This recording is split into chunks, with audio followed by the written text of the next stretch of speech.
ಸರ್ವೇ ಭವಂತು ಸುಖಿನಃ. ಇಂದು ಏಪ್ರಿಲ್ 4ನೇ ತಾರೀಕು ಶುಕ್ರವಾರ, ಸಪ್ತಮಿ ತಿಥಿ. ಇಂದಿನ ಭವಿಷ್ಯವನ್ನು ನೋಡೋಣ.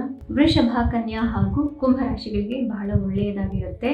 ಇದರಿಂದ ಅತ್ಯಂತವಾದಂತಹ ಪರಿಣಾಮಗಳನ್ನು ನೀವು ಖಂಡಿತವಾಗ್ಲೂ ನೋಡೋದಿಲ್ಲ. ಆದರೂ ಕೂಡ ಸಣ್ಣದಾಗಿ ನಿಮ್ಮ ಕಾರ್ಯಕ್ಷೇತ್ರದಲ್ಲಿ ಇದ್ದಂತಹ ವಿಘ್ನಗಳು ಕಡಿಮೆ ಆಗುತ್ತೆ, ನಿಮ್ಮ ಆತ್ಮವಿಶ್ವಾಸ ಹೆಚ್ಚಾಗುತ್ತೆ, ಮತ್ತೆ ನಿಮಗೆ ಆರೋಗ್ಯದಲ್ಲೂ ಕೂಡ ಸುಧಾರಣೆಗಳು ಕಾಣುತ್ತೆ. ಆದ್ದರಿಂದ ಈ 3 ರಾಶಿಗಳಿಗೆ ಇದು ಉತ್ತಮ ಫಲವನ್ನು ತಂದುಕೊಡುತ್ತೆ. ಮತ್ತೆ ಇನ್ನು ಕರ್ಕ, ಸಿಂಹ, ತುಲ, ಧನು ಹಾಗೂ ಮಕರ ರಾಶಿಗಳಿಗೆ ನಾವು ಸಾಧಾರಣ ಫಲವನ್ನು ಹೇಳ್ತಾ ಇದ್ದೇವೆ. ಇದರ ಅರ್ಥ ಏನು ಅಂತಂದರೆ, ದೊಡ್ಡದಾದಂತಹ ಬದಲಾವಣೆಗಳು ಅಥವಾ ದೊಡ್ಡದಾದಂತಹ ಮಾರ್ಪಾಡುಗಳು ಆಗೋದಿಕ್ಕೆ ಅಂತ ನಿಮಗೆ ಒಂದು ಪ್ರಚೋದನೆಯನ್ನು ಸಿಗ್ತಾ ಇದೆ. ಆದರೆ ಆ ಮಾರ್ಪಾಡನ್ನು ಇನ್ನು ನೀವು ಮಾಡಿಕೊಳ್ಳುವಷ್ಟು, ಅದನ್ನು ನಿಮ್ಮಲ್ಲಿ ತರುವಷ್ಟು ಬಲಕಾರಿ ಆಗಿಲ್ಲ ಕುಜ ಬಹಳ ಒಂದು ಪವರ್ಫುಲ್, ಅಥವಾ ನಾವೇನು ಹೇಳ್ತೀವಿ ಇಂಪಲ್ಸಿವ್ ಅಂತ ಹೇಳ್ತೀವಿ ನೋಡಿ, ಮುಂಗೋಪದಿಂದ ಕೆಲಸ ಮಾಡುವಂತಹ, ಬುದ್ಧಿಯನ್ನು ಪ್ರಚೋದನೆ ಮಾಡುವಂತಹ ಗ್ರಹ ಆಗಿರೋದ್ರಿಂದ ಇವನು ವಿಷಮ ಫಲವನ್ನು ಕೊಡೋದ್ರಿಂದ ಮತ್ತು ಇವನು ಹೆಚ್ಚು ಬಲಶಾಲಿ ಆಗಿಲ್ಲದೆ ಇರೋದ್ರಿಂದ ತೊಂದರೆಗಳು ಆಗೋದಿಲ್ಲ.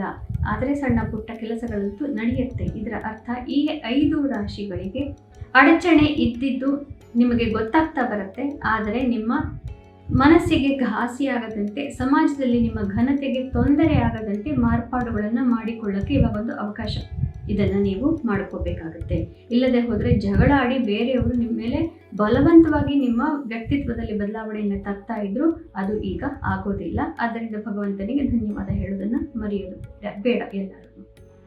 ಇನ್ನು ಮೇಷ, ಮಿಥುನ, ವೃಶ್ಚಿಕ ಹಾಗೂ ಮೀನ ರಾಶಿಗಳಿಗೆ ವಿಷಮ ಫಲ ಸ್ವಲ್ಪ ಅಂತಂದ್ರೆ ಏನು ಅಂತಂದ್ರೆ, ಈಗ ಕುಜ ನೀಚ ಆಗಿರೋದ್ರಿಂದ ವಿಷಮ ಫಲ ಒಳ್ಳೆಯದಾಗಿ ಪರಿಣಮಿಸುತ್ತೆ.